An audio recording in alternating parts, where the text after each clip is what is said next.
Hi friends, இந்த முருகரை பார்த்துட்டு நான் மலேசியாவில் இருக்கேன்னு நினச்சிக்காதீங்க. நான் நம்ம பெங்களூரில் தான் இருக்கிறேன். இந்த டெம்பிள் ஹல்சூர் மெட்ரோ ஸ்டேஷன் பக்கத்தில் தான் லொக்கேட் ஆகிருக்கு. நேற்று போட்ட வீடியோவோட கண்டினியூ வீடியோ தான் இது. நேற்று நான் சொன்னேன்ல தலைவர், இவர் தான். தலைவரை பார்க்கலான்னு வந்தால் கியூ பெருசாக போயிட்டே இருக்குது. நான் பெங்களூர் வந்துட்டு ஃபர்ஸ்ட்டு முருகரை தான் மீட் பண்ணுவேன் நினச்சி கூட பார்க்கல. இங்கே இருக்க முருகர் ஆனந்த முருகன் சொல்லுவாங்க போல். நாங்களும் எடுத்துகிட்டு போன விளக்க பொருத்தி வச்சுட்டு பின்னாடி பார்த்தா நம்ம தலைவர் வந்து நிற்கிறாரு. என்னடா நம்ம தலைவரை உள்ளே போய் பார்க்க முடியாதோன்னு நினச்சேன். பட் அவரே பின்னாடி வந்து நிற்கிறாரு. வேற லெவலாக இருந்துச்சு. இந்த கோயில் வந்து 800 வருஷம் பழமையான கோயில் அப்படின்னு சொன்னாங்க. அங்கே வந்து முருகர் நடமாட்டம் இருக்குது அப்படி இப்படின்னாங்க.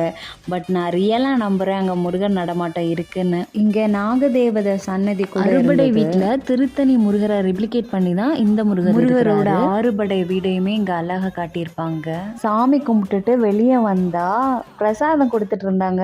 பிரசாதம் கொடுக்கும்போது வேண்டான்னு சொல்லுவோமா, நானும் ஹஸ்பண்டும் வாங்கி சாப்பிட்டுட்டு இதில் ஒரு தெப்பக்குளம் இருந்தது பார்த்துட்டு இருந்தோம். மலேசியாவில் இருக்கிற முருகர் ஸ்டாச்சுவை ரிப்ளிகேட் பண்ணியிருக்காங்க. இந்த மாதிரி இன்ட்ரெஸ்டிங்கான வீடியோவில் மீட் பண்ணலாம். அனந்த முருகனுக்கு அரோகரா.